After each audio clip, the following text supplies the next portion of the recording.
Everyone, good afternoon. How is everyone today? It's warm here today in the UK. Bit wet, but warm. There we go. We're on. Good, good. Everyone's all okay. Let's have a swig of coffee a second. Who genuinely hates Apple products? Mod. No. You've got to admit it, they got it right. Apple. But the problem is, I find Samsung brings out an idea, in the spring, and then Apple come along with it in the autumn, and everyone raves about it, saying how brilliant it is, but no one raves how brilliant Samsung is. That's that what I sounds find. like familiar. That sounds I'm Apple and you're Samsung, you mean? Very good. Oh dear. Not a fan of Apple either. Yeah, I don't really. What I love about Apple. I just know what I'm used to and like that. I like what I have and that I know how to use. I don't care what that is. Which is an iPad, which is an iPhone, which but is I was an Apple Watch. Android, wasn't I? When I had Android, Yes. I just liked Android, and when I get used to using something, that's what I like. I know it is. What I love about Apple is that you can work on your iPad, your MacBook, or your whatever it's your phone or your something, and then your iMac. And they all know what they're doing, and you can carry on. That from one is and quite carry on good. from the other one, and sharing passwords. And But is it like worth that. the extra expense? That's the thing, because they are expensive. They are, but they're expensive for a reason. Okay, I'm just an old Windows girl. How is everyone today? Hope everyone's doing really, really good today. It's warm again up here, and I don't know why, because it's quite cold up there. So we've got Louise here. Is Louise all right? Can you hear Louise? Can you hear me? That's the main thing. So I'm just looking at all the chat that's coming through. Good, excellent, good. You know by now that the bezel setting workshop is now live on At The Bench. We've shortened all that down to the individual, Did anyone chapters. get their emails? I sent out emails. I don't think anybody has. Oh, that's why you're all so quiet then. There's been no I responses. sent you an email saying, tell me what you think, show me what you made, and nothing's come back. Double check. To send it again, won't we? Okay, there we are. That explains it then, doesn't it? You can hear loud and clear. So did anybody receive an email from Louise asking or When saying... did I send it? Towards the end of last week. I can't remember what day. Friday last week. I think it was Thursday. I want to say Thursday. Yep. Yes, it was Thursday actually. Thursday afternoon. Yeah. Okay. And has anybody received it? If not, there's a problem with our mail server. Oh gosh. Gosh, Not got to another- do it all over. Perhaps we'll do that tonight. Okay. Yeah, we'll have a look I tonight. just sat there doing Okay. not much. Oh, that's a shame. Okay. No emails. Might we send it out again? Yeah. Okay. We'll do that later this afternoon. Yeah, that's fine. It's all right. It's there. It's just got to be resent. Copy and paste and resend. Yeah. No. Yeah, good. I want you all to have it because I work hard on them. So, yeah. Okay, Michael cool. said, haven't seen the workshop yet. Go and see it. Michael, it's brilliant. You'll love it. Louise is louder than... Okay. I generally am. I can easily turn you down. No, don't turn me down. Right, you should be down a little bit now. Not so loud. Okay, so no emails. Right, we'll get the emails sent back out now this evening and tomorrow perhaps. We'll get that sorted. No worries at all. Anything you want to say, Louise, before we start? I don't think so. A lot of people are liking your decal. Do you like that? Do you like that? See, Louise? So she's a bit more permanent now, isn't she? Oh, I wasn't. I've got past my probation now, have I? So that's on the board. So we know, we know Louise now. So if you need to get in contact with Louise, that's the best email address to send you an email to. Good. Anything we need to say before we start? I don't think so. No. What's happened this week? What's happened this last week? Yeah. Anything? New lady started? New lady started, yeah. New lady started in the She's shop. lovely. Yep, absolutely. We've got to send off that information to... Yeah, got to do that tonight as well. Yeah. That's about it, really. Yeah. So that's going really well, isn't it? Sharon's back from her holidays. So that's good. Yeah. That's about it. That's about it, really. There's not much else. I have fallen behind on some videoing, so I do apologise for that. I just got so much to do here, and the one thing that we're not doing, we won't be having a Q&A next Monday, I'm afraid, because we are not going to be here. And I know we say this every time when we go away, oh, we're not going to have a Q&A on a Monday, and we always do have a Q&A, but this time, next Monday, there is no Q&A. The YouTube will be blank because we won't be here. That's about it. That's about it, isn't it? Just that week, though. Yes, just that week. Next Monday, no Q&A, no nothing at all. We will be not here. Just to clarify, because I did see a quick email that came through this afternoon. Yeah. Somebody was asking about the schedule for Q&As, workshops, etc. So generally, if we're not on holiday, we're here every Monday at 4 o'clock for the free Q&A for an hour. Yes. And then the workshops are supposed to be every month, aren't they? They were supposed to be the last Monday of every month, but they've gone a little bit out of sync. So I think we're one behind, aren't we? So we've got to do two in we've got to do another one this month. Succession, haven't we? Yes, to catch up. So which we're not going to be able to do. Unfortunately, they've gone. Well, we might have to. We'll have to do two next month. We'll have to do two next month. Yeah, we'll have to plan in two because we've had people away and people on holiday, so it's been a bit difficult. But yeah, we know we owe you a Q&A. So yeah, if there's no workshop, we're here every Monday. Yes. Yeah, apart from next Monday because we're on holiday. Yes. What's Barbara saying? Speaking of housekeeping, could you please adjust the dates on the label screens? It says the date is June the 6th. I think it's the 3rd June. 6th. Label screens. Label screens? Not sure. What do you mean, Barbara? What label screens? Are you talking about on the switcher? No, that shouldn't have anything to do. So that's got the wrong date on it as well, though, but never mind. That's okay. What do you mean the label screens? Do you mean it on YouTube? Because they should all have the correct dates on them. So I don't know. The scheduled date is correct. Yeah, just let us know, Barbara, what do you mean, and we'll certainly have a look at it. Okay, should we go? Where are we going? We're having a week off, aren't we? Mm-hmm. We are having a week off. We are having a break from work completely to do other things, but we need to have a week off, and that's what we're doing. So there we go. That's about it. Yeah. Should we start? Watch Wimbledon. No. Or Andrew and Louise. Yeah, you'll be stuck with Wimbledon next week, sorry. A bit more exciting. Oh, title on YouTube says, does it? Oh.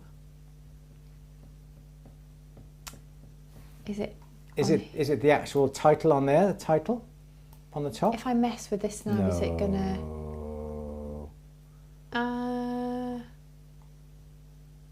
no, it says... I've got no means to... Do a screen... Barbara, if you can do a screenshot, because on our computer, even the... just got to poke something in my eye. There's... I don't know what you mean. Send us a screenshot, please, Barbara, and we'll certainly have a look. Should we start? Yes, please. Okay, I just got something in my eye. It's on the end of my finger. Don't know what it is, but it's a bit smart now. So you okay? Yeah. Blink, blink, blink. Oh, bless you. Is it better? It's all right now. And I'm pleased to say that I've got a new cable for the overhead camera. Woo! And it's not flashing. So that at least we got that rectified. And we got that. So things are looking up. Video's a little bit behind, but we're catching up. All right. It is Monday, the 27th of June, 4 p.m. Time for our regular Q&A. Louise, do we have our first question, Madeira? Yeah. Stacey is saying, I sent you photos, Louise, of the rings I'm currently working on for my cousin's anniversary. The stone is 4 mil, she said that will be set. And question was, to what setting would be the best in this situation? Oh, I didn't pick it up. That's a good question to start with. Yeah, I'm not sure. Did that come? That must have come through this afternoon because I was up to date with them at lunchtime, I think.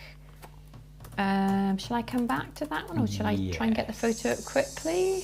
Give us another question, then I'll let you carry on with that. I'm actually... Yeah? Nearly there. We might have to come back to this next week. Okay. Oh, I got it. Ended up having to completely remake it, and now I have to do a setting on the other ring, but I'm looking for a suggestion on if it should be a prong or flush setting. It will go in the top curve of the heart half. Okay, can I have a look? Thank you, as always, for all you do. Can I have a look? Yes. Laptop, yep. Yep, 1 minute. Yep. Yes. Okay. Okay. So, let's have a look. Can't see that. I can't see that. Let's have a look. Can't see that there. Is that half a heart? Yeah. Okay, but yeah, a bezel come set. back off my screen a minute. I'll see if I can get another. Yeah, photo. I think we're gonna have to bezel set that. Ouch. I think bezel setting that is going to be a better idea than a claw set. 4mm. Try that one. Yeah. Hang on, where's the photo? That one there. Oh, Oh, this attachment. You've broken it. Oh, show it so anyway. Was it? Oh, should I have a look? It's fine. It's Stacey. It's safe. There we are. Let's have a look. Okay, so half a heart. Okay, so what's the best thing to do? The best thing on that is going to be to put a bezel. That is your best thing to do. Got another photo. Hang on. Can I have a look? It's just loading. There. Lush. Oh, yes, you, Louise. Let's have a look. There we go. Okay. The one with both rings. The ring on. Ah, there we are. Yeah, I got it. Nice, Stacey. Thanks. Good, good, good. So what's the best? The easiest thing is going to be at... okay, well, you could do both. If you had a piece of tubing, okay. Okay, so there's a bit of tubing. So the inside diameter there is 4mm. Let's put on the board. 4mm, okay. So the outside diameter of the tubing, I would have thought should be 5mm. Okay. Then what you can do, you've got a few things that you can do here. You would then have to make it that shape, okay, to go around, for argument's sake. I'm not quite sure how I'm drawing this. I should draw it the other way around. That's absolute rubbish. Let me do that again. Okay, so I'm doing it this way. I have the tube setting. Yeah, so there we go. So that's, the tube is on top of your D section, okay? Like that. Yeah, and that's the ring coming underneath like that. There. So that's how I would do that. You'd obviously have to, here's the side of your tubing here. There's the wall. You'd have to file this curvature to match the curvature of your D section here. All right. You can leave it as a tube and then get your straight-sided setting burr, okay, like that, and make sure that is perhaps that's 4mm or 3.9mm, okay, that diameter there, and use that to go down into the bezel, into the tube, and because of that, that then should be the right size to bezel set the stone. But you don't have to bezel set it, because what you could do, let's take all that off there, is get a round file, and what you could do is make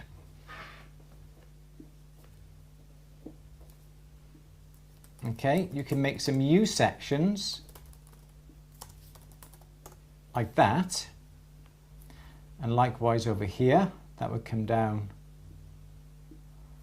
to there like that, and likewise over here you could have that. Does that make sense? Yeah. These are files, round section files. Okay, so then what you've got here, then you put your round file here, you bring your round file, so you basically do that on the other side. Okay, so you've got that. And if you file downwards, you now have made 4 claws that you can then use this to go down, and then you can actually use that tubing instead of a bezel as a claw setting like that. And that would work. So you've got a best of both worlds. Susan suggested flush set, and Stacey said that's what I thought was a possibility. Is it a flat section or is it a round set? The problem with the flush set, it's a 4mm stone. The band has got to be deep. And I don't think your band is going to be deep enough to put a 4mm stone in. Small, it's small, like 4mm, it will fit in the female ring in the top curve. But, okay, so the problem that you're going to have, if you flush set, curvature of the ring, okay, you've got 4mm, you cannot set it there, okay, because the stone is not completely set. The sides down here have to come down into the ring to be able to flush set. So really, you have to look at the distance on either side here, okay? This is what you want. When you come to set, oh God, what am I trying to say? I'm all over the place today. So when you try and set the stone, you have to set it from the edges here and look at the distance on how far that girdle is underneath the metal. Because when you set it onto a D-section band, this area here is going to be deeper than this area here, or is it vice versa? Could be vice versa, sorry. So you have to set the stone deeper than what it is, and because of that, the cuvet's going to stick out underneath. So a 4mm stone, you're going to have the band at least 2 millimeters deep. And if your band isn't 2 millimeters deep, the bottom's going to stick down below. So I would definitely then use a bezel, and use a bezel setting, or alter the bezel into a claw. Good. Yes, Lou. Okay.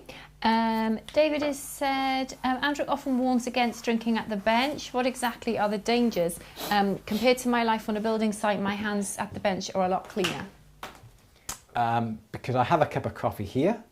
The problem is you've got acid, okay, or safety pickle, you've got borax, you've got water. If I had my cup by here and I was putting stuff in and out of the pickle, you may get some pickle into your container. I think also anything you're making airborne, like when you use the rotary instruments, yeah. when you use, when you're filing even, all that, whatever it is that you're generating gets in the air and that's going on your food, on your drink. You know, if you're doing repairs, it's skin, it could be all kinds of nasties. It's nasty. It is, yeah. It's not, definitely. Yeah, so there's all of that as well, isn't there? That's exactly. what I think. I mean, obviously, don't drink the acid and all that as well, but there's probably things like that. Polish is not very good really for you to be everything. And exactly as you were saying, you've got that, and you use your flex shaft, you've got the dust, Louise says you get the dust, you get the polish, you get the fibres all going up in the air.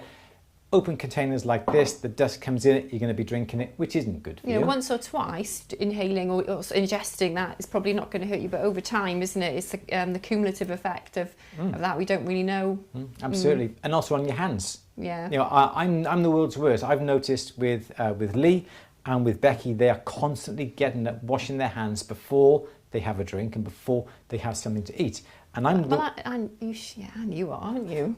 And I should be doing an awful lot more of that. And sometimes I do forget. You did in the pickle, whatever. You polish.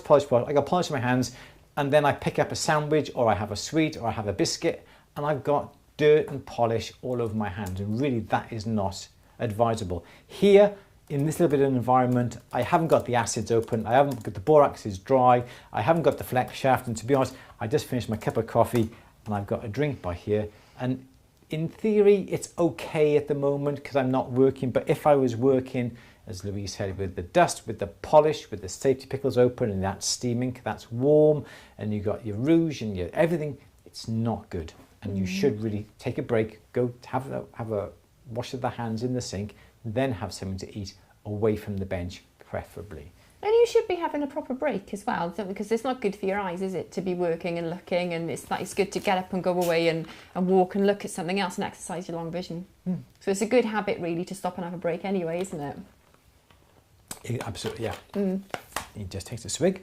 But yeah, but that is exactly what we mean. Yes, you've got to be careful. Practice what you preach. And says he says. You now. Yeah. Yes, Liz. Okay. Where did we get to? John is saying I've ruined keyboards with apple tango. That's the other thing. If you drink tips, and I don't know, you could end up ruining something on your bench, couldn't you? Or a piece of equipment, or I don't know, like you just switch there, or your electrical equipment, Andrew. Just saying. Is the board work? Yeah, you can just get Louise in there. That's okay. Okay, let's have another one. That's very true. Yeah, very true. Okay. Okay, where are we? Questions. Lots of lovely chat, thank you.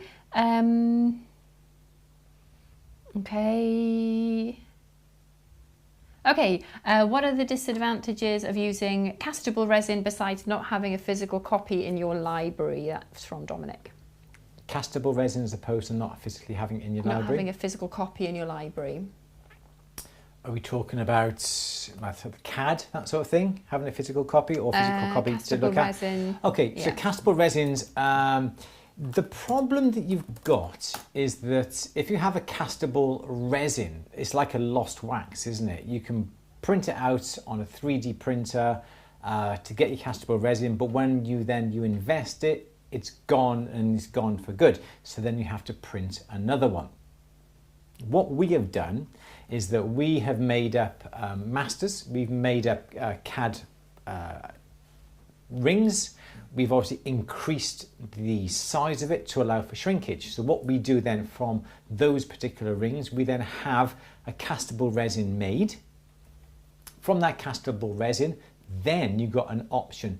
You can then sometimes use some room temperature vulcanizing solution to make a mold, to inject that with wax. So then you've got repeatable lines, and you've still got your castable. Is it non-castable? What was the question? I'm getting a bit confused, Lou.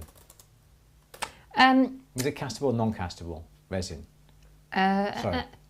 I've just scrolled down, I'm so sorry. What are the advantages of using castable resin besides not having a physical copy in your library? So then what also we have done, we've also got our castable resin. From that resin then we have made, we've got that cast in silver, we've had that master back, we've cleaned it, we've adjusted it, and from that then we've sent that away then to have a mould made of it, then we can inject the wax. The problem being is that every time you create a castable resin, it costs you a lot of money for the one item.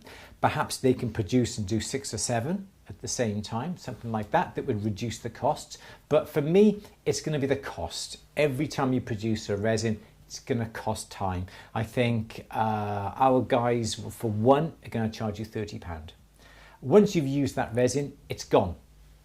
So that's my problem. I would then rather make a master from that castable resin, then I've got the master, then we can make repeated lines all the time. It's cost us £30 for the castable resin, and in theory then we've got the master from that. Then from the master we make a mould and inject it with wax, and then we've got repeated waxes from that. That's going to cost you less than £30 for every conceivable master. I think that's what he means.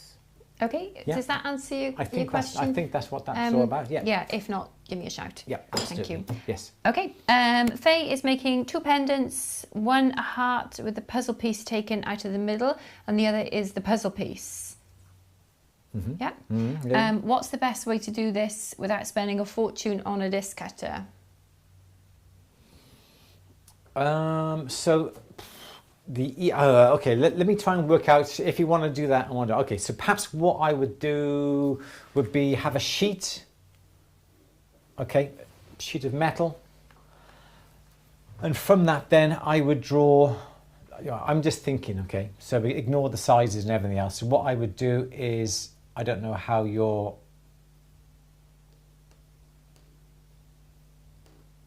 so you draw that, that's my puzzle piece, excuse the way it looks, okay, and then from that then perhaps I would do that on top. Yeah, that's my heart, that's my puzzle piece.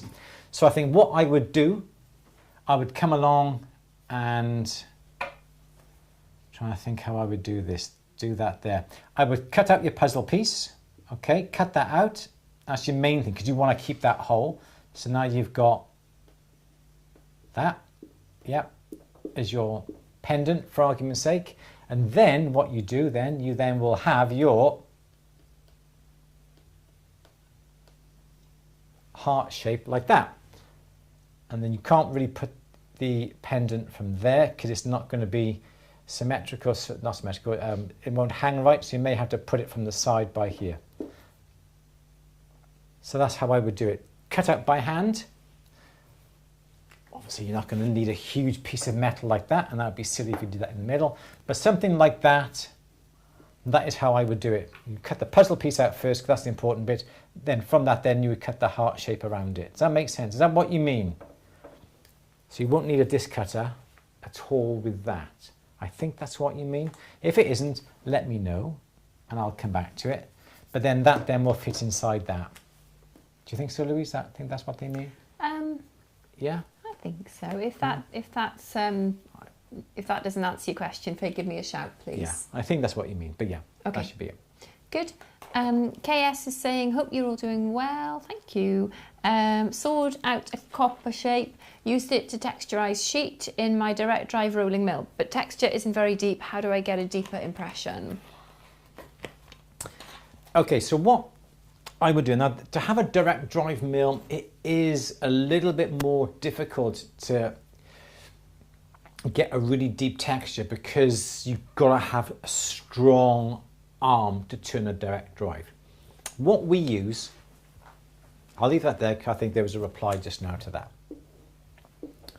So what I would do would be, I would get, we can repeat that again. Just I want to make sure I get this right.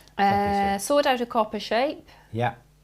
Used it to texturize sheet in my direct drive rolling mill. Okay, yeah, okay. But texture isn't very deep. How do I get a deeper impression? Okay, so whatever you use, whether you use a texture plate or a piece of linen or grasses or mesh on a galvanized sheet of aluminium, whatever it is, what I would do, I would have your texturized sheet here. Okay, so that's my sheet looking widthways. I would then have my piece of silver on top of that. Okay. Then what I would do, I would use some closed cell foam. I've got some in the cupboard. I think it's, let me just have a quick look a minute. Let me just have a look, see what thickness my foam is, because I know I've bright light. Where's my foam? Where's my foam? Here's my foam. Right, this is what I use. It is simple 2mm. This is Ever foam sheet A4, thickness 2mm. You can buy it, I'm sure I bought that on Amazon. So it's 2mm thick, closed cell foam. So what I would do, get a bit of that, which should be as big as your silver sheet, double it. So you want to fold it over. So then what you're going to have then is your foam on top of that. Bit of a sandwich going on here. So what I would do then is get a piece of paper, A4 paper, whatever it is, and put the bit of paper around all that. Okay, so that's your bit of paper, just really to hold it all together. So I would go over to the rolling mill, I would open the rolls, and I would make sure that the rolls are separated enough to pass your textured sheet and your piece of silver through. That's all you want to do, okay? So open up the rolls, put your texture sheet, piece of silver in between the rolls. So you've got your two rolls here, you get your two sheets, there's your textured sheet there, and there's your bit of silver, okay? Close the rolls until they're just touching, all right? So when then, if you decided to pass those two sheets through the rolls, it's not gonna make an impression, it's not gonna make a mark, it's called a dead roll, okay? Take it out, keep these rollers exactly where they are, then put your two pieces of 2mm foam on top, sandwich all that, then put a bit of paper around it. And what you'll find is there'll be enough of that foam to push down the texture, or whatever it is, or perhaps turn that the other way around. Perhaps you put, yeah, okay, take that off there, swap that around. Apologies for that. Put your foam on this side here, okay? There's your 2mm foam there, okay? Then put your paper all the way around it. So your foam is on your texture side. So then what you want, you pass the whole thing through. If you have the whole thing within a piece of paper, fold it over and pass it through, it's all going to go through together. If you don't put that bit of paper around the outside, sometimes it doesn't go through the rolls don't catch, but a bit of paper covering all that and it'll go through. There's enough thickness of that foam to push the plate into the metal. So you don't need to worry about turning the rolls down perhaps a quarter of a turn to get the right pressure. The foam will do the work for you, but you will have to really crank that wheel hard. And that, I found, is a nice little formula to make sure you get a really good texture on your piece of silver. Don't forget, make sure your silver, if you're texturing the silver, is nicely annealed beforehand as well. And that foam will give you enough pressure on that texture sheet or texture plate, whatever it is, to be pushed into the silver, and that should be absolutely fine. Hope that makes sense. Yes, Lou. Okay, good. Great. Phil is saying, bought me a Fordham SR this week, worth every penny. Yay, absolutely. Fabulous. Oh, my little chat has jumped here. Let's have a look. Lots of people are saying they like my top. Thank you, River Island. It is nice, isn't it? Thank you. You are looking delightfully lovely again today. Thank you very much. Okay, Gordo is... Oh, question for me. I understand you've got a micromotor. Wondering what your thoughts are on it, using it versus a Fordham. Well, I haven't had a great opportunity to use it yet, but for me, it's the weight. Mm-hmm. I'm not sure if... I think it is physically lighter, isn't it? But also, I just feel, for me personally, I just find the Fordham a bit cumbersome, and I feel like it's flapping around my head. But then I'm a bit of a drama queen, aren't I? But I know lots of people love the Fordhams, don't they? But yes, ours, yeah. Yeah. I just like the fact it's just right in front of me and there's nothing wiggling around. I feel like I'm constantly battling with the flex. Mm-hmm. So I just prefer it. And I like the fact that you can go feet free, so you can operate the revs. The speed of it. The speed, from the actual unit. That's why I like it. Because you do find it, and I must admit, sometimes even when I'm working away, and I'm really concentrating, you've got this, haven't you? And it's constantly. I feel like it's pushing flapping you around. down. But then I haven't tried. I've seen people. We were doing the show us your bench. Some people hang them lower by the side of the bench. Yeah. And I really think that could be a bit of a game changer for me. But I think if I'd only ever used the SR, I'd love it. It goes back to Samsung and Apple, doesn't it? I suppose Android and Apple, but yeah. And perhaps if they were a little bit higher and they weren't constantly pulling you down, they were a little bit higher up here, perhaps you won't get that weight of the flex. I think that's wanting what it to is do that for me. all the time. I feel like you're it's constantly battling against a force. It's like running into the wind, isn't it? Or running in a side wind. It's constantly trying to push you over, and you're just constantly trying to correct yourself. And the tireder you get as the day goes on, the more it wants to tip back. Yeah, it just fits nicer in your hand for me, and I've got quite big hands for a girly, haven't I? But it's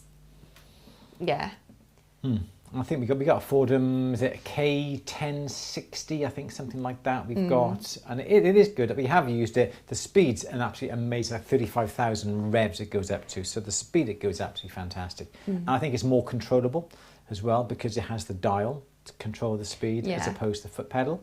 Because if you're new like me, I found I was revving all the time with the... which you can limit that. Can't you? So like you say, that's a really good. So I do like it. The only downside is that it doesn't have the opportunity to quickly change that into perhaps the Jacob's chuck or the hammer handpiece, but you can still get hammer handpieces for the Fordhams and for the micromotors, and you can plug them in. And I think Balco have them as well. So Bedico, sorry. But they are very, very good. So you like yours, don't you? I do love it. It is good. It's neat, it's compact, it's by there. It's a no-brainer. Yeah. Just need to use it more. I do, and I need a couple of weeks off, I think, to really get to grips with it. Yeah, good. Okay. Questions. Where are we? Lots of chat. That's good.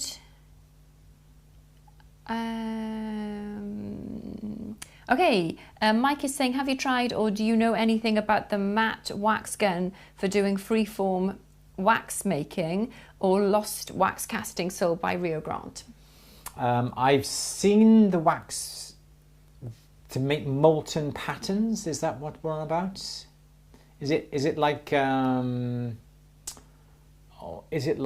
like a glue gun? Do you put the wax in and then it melts it and it comes out in like a wiggly curl? Is that what you mean? I haven't had one. I haven't tried one, but I've seen it, and they are pretty good. But I've never had the need to use it. If you're on about the wax pen that melts the wax, if you've you want to shape things or add a bit of molten matte wax to something, you want to make some granulation on it.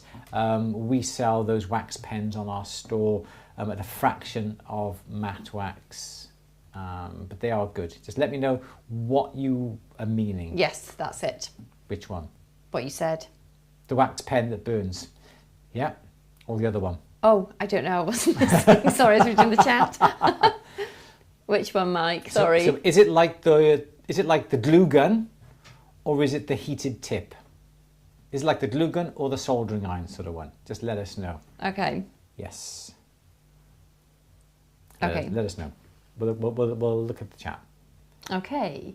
Janet had fun trial making the first guitar string bangle for my semi-pro guitarist to trial. Oh, cool. Remember we were talking the other week about the guitar string? Yes, using the guitar strings, yes. They are springy, so use 3 silver crimping bars to keep it all stable, one for the ends where they meet. Oh, fab. Wow. Yeah, send us a picture when you can. Yeah, I bet that looks really cool. Absolutely. So don't forget, send us a picture of the bangle. You've seen the address. I'd love to see it. So yeah, so we were looking at, it's the heated glue gun. Never use it. I don't know, it is a good idea. It's very good. You can use it for layering on top. I've never used it. I think it is very limited to making organic shapes, and if that's the sort of style of things you want to make, absolutely fantastic. But I can't really comment anything about that, I'm afraid, Mike. Okay. Sorry, I was supposed to go back to this, wasn't I? Yeah. The Bezel piece is in the heart. In the heart. Yeah. Right. Okay. That's obviously hence the need for a punch. Doesn't want to use. Doesn't want to use a punch. No. So you have to. Okay. So that would be quite easy. You have your heart shape, and you want to cut out. Because I'll do it this way instead this time. Okay. So you want to cut that out of the heart. So then perhaps what I would do is I would make these areas by here a little bit rounded, like that, and not as sharp as that. Okay, and then perhaps what I would do is get 0.5 millimeter drill, and I would just simply drill a hole by there, and then saw out that pattern. And then you can take it out, and then that's it. But the drill hole is going to have to be really, really small. So if the metal is going to be too thick, you're going to be very, very careful. Slow speed, plenty of lubrication on the drill. But that would be the best thing to do. Do it at a join, at an area like that. Don't drill a hole along the edge here, because you're going to be left with that. It's going to look completely unsightly. But do it in the corner here. And then when you come to cut out the shape, you can always curl those corners round to match where that hole was. And put it by there, and no one's going to ask where you drilled. But that would be the best way to do it. Yes, Lou? Okay. Dylan, would a yoga mat work or sleep roll for camping? You'll be jolly uncomfy. Unless he means for to go in the rolling mill. I see. Like a bit general, that's okay. I thought I jumped onto somebody else's Q&A then, a camping Q&A. Yes, so I was looking at 2 mil times 2, that's 4 millimeters. If you've got a 4 mil thick camping roll, you want to pass it through, you're more than welcome. What usually happens is that because the pressure on that, the pressure on the mill will absolutely ruin the foam. So don't expect to use your yoga mat after you've done it. Oh, no, not for the rolling mill. Oh, what was it for? In general. Just don't go camping. I don't advise it. Just a full stop. Yeah. Full I went stop. once. It was horrible. Ghastly, darling. Don't go. Go on. There's another one there. Okay. Right. Where are we?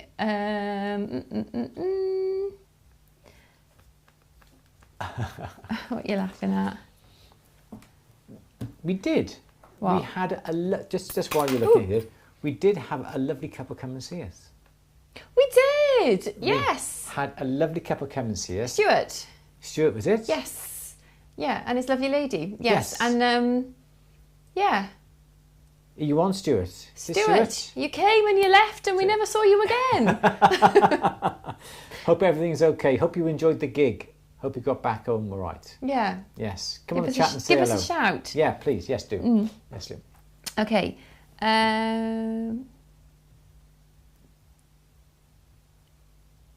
Okay.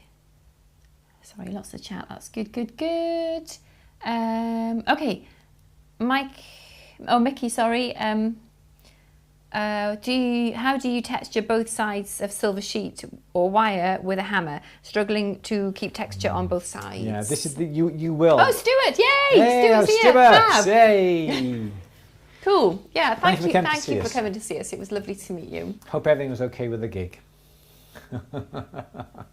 Okay, so the only way to do it is because then once you've got your sheet, you turn it over and you hammer on the other side. If you use a metal on this side, it's not going to work because you're hammering it flat on the other side. So what you're going to have to do is put it on some wood and then hammer the other side. You're going to have to hit it harder to allow for the wood, the springiness in the wood. So the metal is going to not necessarily produce a good texture on that one side.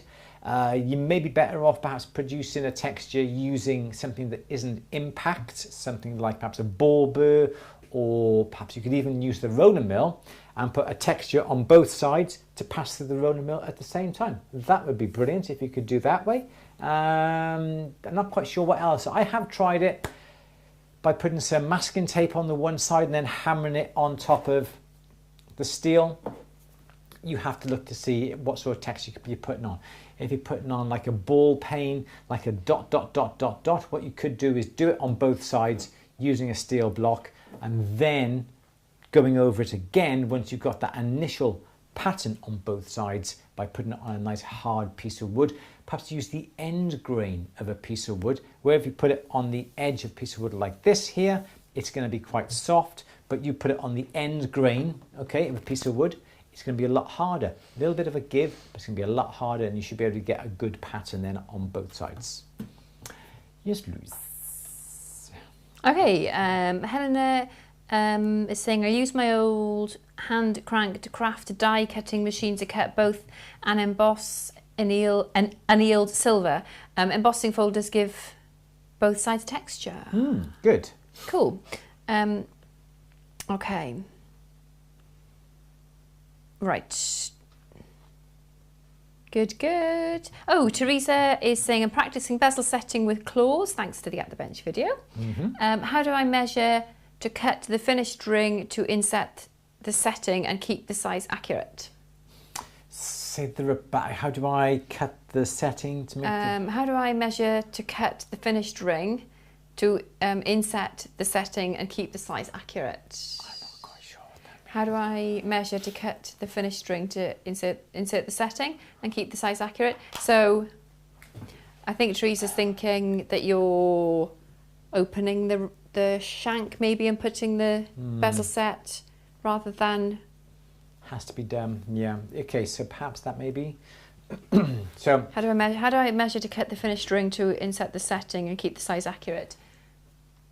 I think you're putting the shank around the bezel set stone then, are you? Is that? I don't know. I think I know where Teresa's coming from. So Teresa's saying that's the length that she's doing for the ring. Can I take the board, Andrew? Come on. Yes. I think what you mean is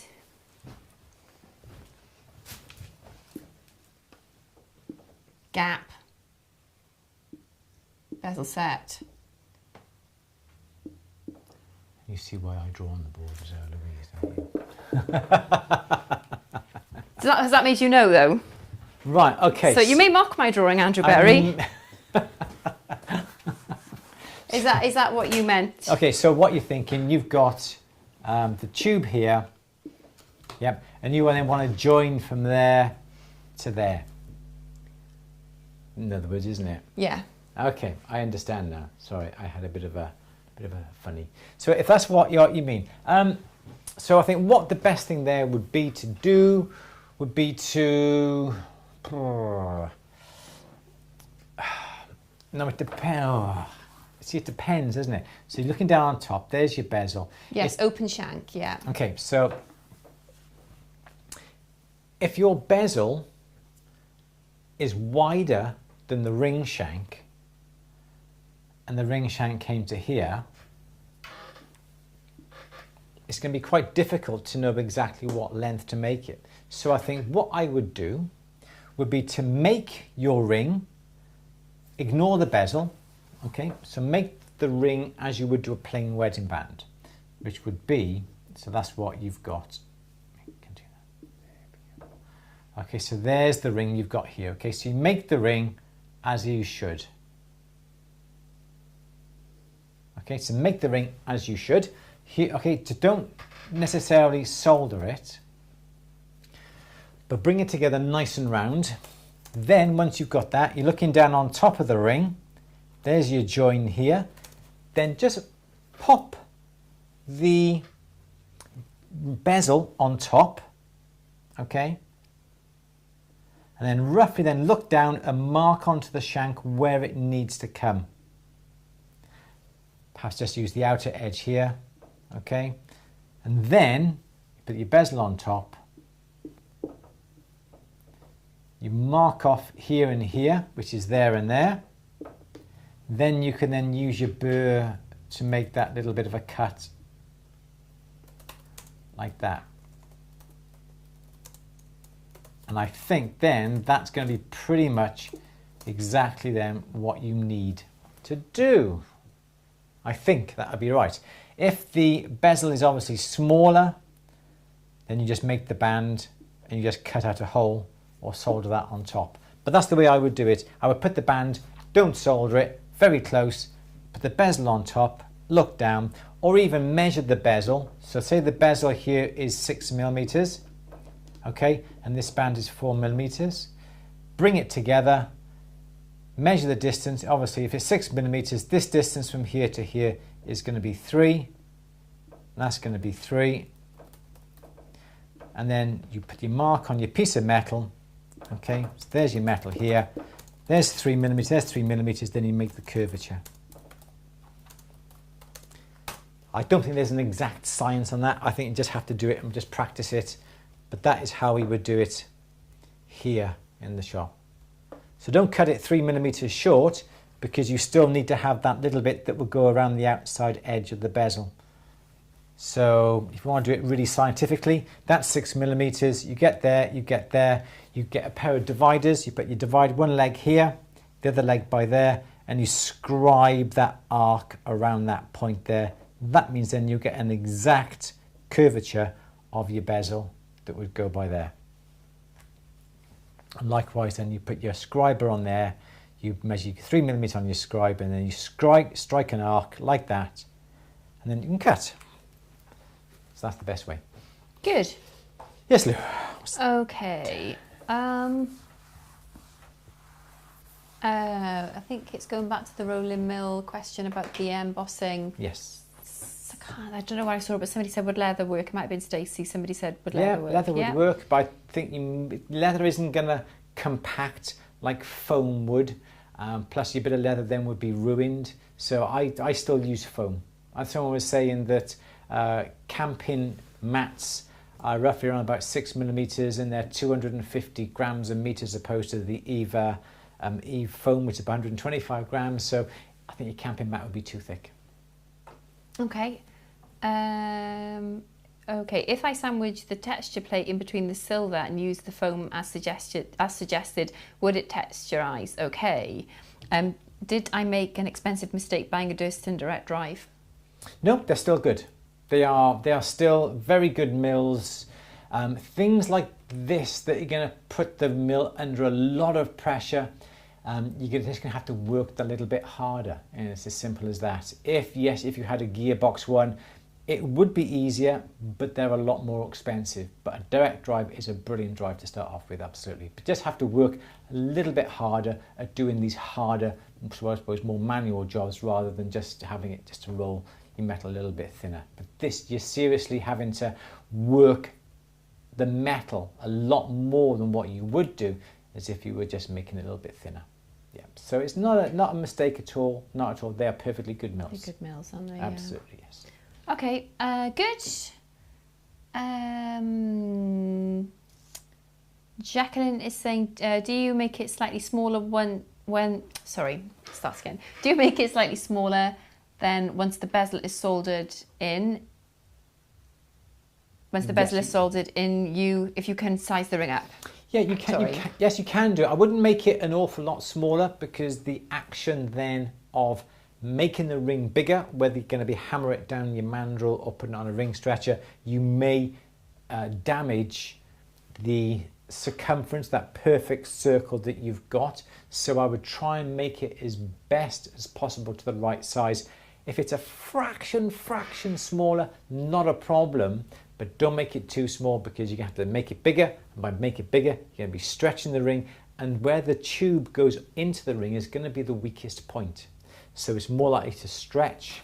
So your lovely round bezel that is on your ring like that may end up a bit like that, a bit more oval if you have to stretch it. So because this obviously here is a lot thinner than anywhere else, so this is likely to stretch this area if you have to make it bigger. So try your best to make it the right size. Okay. Yep. I think we've pretty much gone through the questions. Wow. Lots of chat today, which is great. Good. We do have to say any advice undertaken in the chat is not necessarily endorsed by At the Bench and is undertaken at your own risk. Thank you. Yeah. Yes, absolutely. But yeah, it's great to see you all chatting and advising each other. Yeah, that's great. Thank you. Absolutely. So they're talking about restoring files. Looks like, yeah. Yes. Yeah, I don't think white wine vinegar would help. But yes, but no, it's good. Nice lot of chat going on. Absolutely. Yep. Okay. The white packaging foam is open, so is full of bubbles of air, not be as uniform as the close cell. Exactly. Thank you, Phil, for that. Yes. Good. Yes, absolutely. Yes, this is the reason. Thank you, Beth. You're such a sweetie. Yeah, thank you, Beth. So this is the reason why we always use the close cell, and I know it is not necessarily the most greenest, the most ecologically friendly way of doing it. I'm sure if you can get pieces of corrugated card, you could do exactly the same thing. I know we use the closed cell foam because we can be guaranteed results every time using that foam, whether it be this 2mm, whether we get some 4mm or whatever it would be, it's guaranteed. If you have, say you use corrugated card or paper, corrugated card comes in different thicknesses, different wall sizes and so forth, so it's going to be a little bit more difficult to get that same compression every single time. So that's the reason why we use our closed cell foam. Okay. Closed cell foam is going to be much better than open foam because, as someone just mentioned, the foam is open, these closed cell. Yeah. Good. David is saying, I would love to know a bit about soldering yellow gold to white gold. What solder to use, yellow or white? Okay, depends on what you're using. So if we can end on this actually, if that's okay. So the idea would be, it depends on what you're soldering and how you're going to be soldering it. So for argument's sake, think about what's going to happen. If you've got a white ball and you want to solder it onto a yellow band, okay? Think about what's going to happen. Think about where that solder is going to flow. Make a little bit of a divot down here for your ball to sit in. Have to move the ball over so it sits in. So say for argument's sake, we put a little bit of yellow gold in here, all right? Flux the ball, ball goes on, the yellow gold in here. What's going to happen? It's likely the ball is going to heat up faster than the band, okay? So what's going to happen? You put the ball in place, the solder now is going to flow. Where's the solder going to flow? It could well flow up all over the white ball. So it's like this. It's almost like a cream egg, isn't it? So this is going to be yellow from the solder, and that's going to be white because of the solder, for instance. You've got a problem now. You have to get that yellow solder off to reveal the white metal underneath. Bit of a problem. But if you had, I got a chance to realign my balls. Thank you. So if you put white solder in here, all right, what's going to happen? The ball's going to go on, and what's going to happen now, this ball is going to heat up a bit greater, more so than the band, and what's going to happen is that the solder is going to melt. It's going to end up on here, so you may have a little bit of white solder on here. It's doubtful that the solder will flow onto here and onto here. Doubtful. So in that case, white solder is going to be your friend, because if you've got a little bit of white solder, even if the solder flows halfway up the ball like this, and this is white solder, because you've got white solder with white metal, it's not going to show as much, and you're not going to have so much of a headache trying to get it off. So that's what I would do. Also, what you want to try and do is try and sweat solder things together. So you saw there's my little bit of a dip here. This is my ring. Here's my ball. I put the solder in here. I'm sweat soldering. What you don't want to do, okay, is make a little dip like that, then get your ball, put your ball in your dip like that, and then put your solder by the side by here. Because there's always a chance that that solder is going to flow onto here first or onto the band first, and what happens, it will leave a little bit of a ghost of where the solder was on the side there. You're going to have a hell of a job trying to clean it up, okay? So that's what you don't want to do. If you're soldering together two pieces of metal, you've got a sheet here of white gold, and you're soldering it onto a larger sheet of, say, yellow gold. Okay, so this is yellow gold, that's white. You're soldering that on top of here. What I would do then is to make sure then you get your white gold, you turn your white gold over. Okay, so this is white gold now, you've turned it upside down, okay? Yes, what you want to do is on top of here, you want to flux this and flood this area onto, I can't see, yes, that'd be stupid drawing, Andrew. What you want to do is make sure that you sweat solder. You turn your piece of white gold over, you flux the bottom of it, you flood solder underneath this piece of white gold first before you do anything else. Then when you turn your piece of gold over onto your yellow piece of gold, then heat up the whole area. The white gold will melt and it'll produce the most perfect silvered line of solder just coming to the edge like that. If you did that the other way, as other books tell you to do, you put your paling the solder here, or even if you balled that up into a little ball by here, like that, when that solder starts to melt, it's going to melt on either that piece there or this piece here, and it's going to leave a little bit of a ghost of where it was. And you don't want that to happen. You're going to have a hard job trying to clean up the piece of metal to get rid of the bit of solder. And even if you could get that little bit of solder off, if this is supposed to be a lovely polished finish, you're never going to get that looking right. So always think in advance, what happens if? What happens if the solder flows onto a surface that I don't want it to flow? Can I get it off? Will it look great? It's not going to work that way, so how can I stop that from happening? But 9 times out of 10, the best thing to do is to sweat solder all of this, because then the solder will not flow anywhere else. The solder likes to keep between two surfaces. It's like cuddles, isn't it? When you cuddle somebody, it's nice and warm in between. You get something else stuck in between you. That, not quite sure where I'm going with this, but anyway, because when you come together, it's nice and warm. Solder won't flow outside of that little area because it wants to stay nicely held in with, it's not capillary action, what is it? It is capillary action, isn't it? That's where the solder flows, and that's where you want it to stay. Good. Thank you. I could get frothy, I could get quite amorous then with my bits of solder, but I chose not to today. Anything else we need to say? Yes, somebody asked when the next workshop's going to be. I think it was Faye. Next month now. Yeah. Yeah. As in July, yes, yeah. We're going to be fitting in 2 workshops in July now, because so we have a week off next week. Yeah, so it's going to be 2 next month, because the one we did this month was for May, which is the bezel setting, but we are going to do 2 next month. Is that okay? Good. Phil is saying, did Andrew make it all the way through without saying white nylon brushes? Thank you for alerting me to this. Oh my gosh, put that right now. Do you want to talk about the white nylon brushes? No, I haven't had the need to really. Yes. Excellent. Anything else? I don't think so. Most of my time to find a product. Yeah, so don't forget that we do have anybody who is watching, if you signed up for the Bezel workshop that we did week before last, the code that was in the chat and the code that is on at the bench is still valid until the 2nd of July. I did not put that in my email, so it's just as well that it didn't go out. Yep, so you've got to put the code in. People have been using them this weekend, so don't forget the code. I'm not going to tell you what the code is because it's not fair on the people who have actually paid or who are members of At the Bench.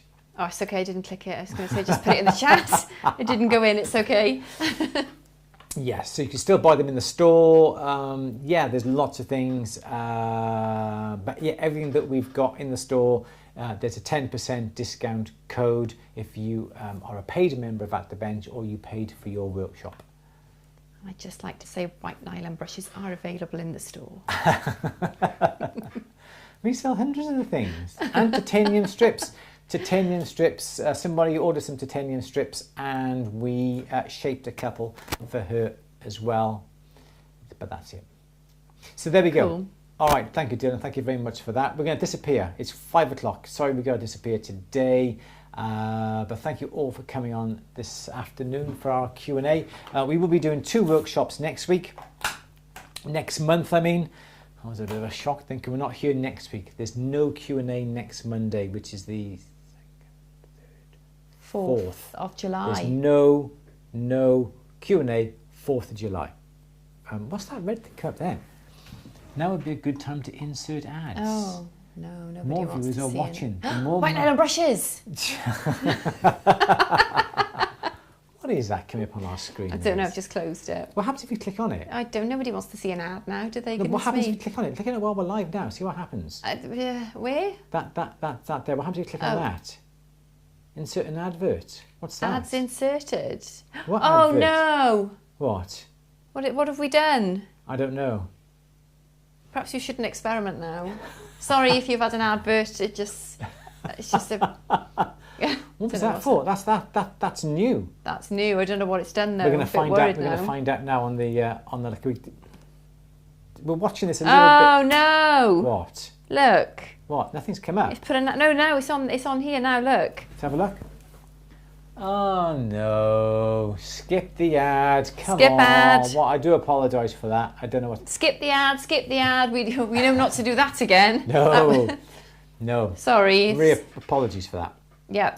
All right, we're going to disappear. Somebody's got to mess with it, haven't they? And it's always Andrew. Well, so it came up on the screen. Now would be a good time to insert an advert. It would not be a good time, no. Why? No, I'm sorry, guys. Sorry for that. Do apologise. Yes, so we're not going to be here next week. We are having a little bit of a break for a few days. Adverts. Yes, sorry, Joe. Oh, okay. Yeah, sorry. No, we won't do that again. Sorry, it was just Andrew Berry wanting to find out what a button does. Do apologise. Right, sorry, we won't do it again. We just wonder what that button did. Press the button. Somebody can't resist it, can they? YouTube said now would be a good time. Why? Because they want you to share adverts. Okay, no. Oh, sorry, everyone. Sorry. Okay, no Q&A next week. Mark it in your diaries. No Q&A. Don't turn up. You won't be here. We're away for a week, so we will join you in 2 weeks' time. Use them when you have a break in your workshop. Well, I suppose that's quite a good idea. But we've got other ideas at the moment for that. Have we? Well, I've been thinking of great ideas I have for the workshops. Good. But it's going to need more planning. Naughty. Now, everyone, thank you very much for joining us today. We're going to disappear. Love you all. Thank you for coming on this afternoon. Louise, do you need to say anything else? Not really, I don't think so. That's it? Nothing else? No. Good. Okay. Don't forget, if you need to contact Louise, it's louise@andrewberry.co.uk. It's on the top of there. We'd love to see the bangle made out of the guitar strings. Yeah. That's really good. And Louise has got Send me a picture of that, please. Louise has some lovely pictures for 2 weeks' time as well for the Q&A. Yeah. Oh, yes. 2 weeks' time. I've got some really good things to show you and some very inspirational people I've been talking to over the last week. Some stuff I'd like to share with you. So good. Yeah, tune in and don't miss it. Looking forward to that. 2 weeks' time. What day is that? Today. 11th? It's the 11th. Yeah. So join us for The next Q&A on the 11th. Advert-free live Q&A, I should add. Live Q&A, 11th of July. We're going to be doing 2 workshops next month. This is why you need a week off. Next month. Yes, it's going to be a break. It's going to be a break from work, which is going to be absolutely lovely. So thank you all for coming on today. Many thanks over that. Thank you, David. Thank you, everyone who's come on. Thank you for all the thumbs up. Don't forget, give us some thumbs up if you like this. It would be absolutely amazing. Don't forget, louise@andrewberry.co.uk if you want to get in touch. And don't forget your coupon code to get 10% off the store. If you signed up for the Bezel workshop, it's also on the front page on your members dashboard of the At the Bench. That's it. I couldn't quite think. Remember that thing that you do? That's what we do. So everyone, thank you for coming on today. Louise, no, I'm going to try and do this again. It's goodbye from Louise. Goodbye. And it's goodbye from me. Enjoy the rest of your week, and we will see you in 2 weeks' time. Take care. Bye-bye.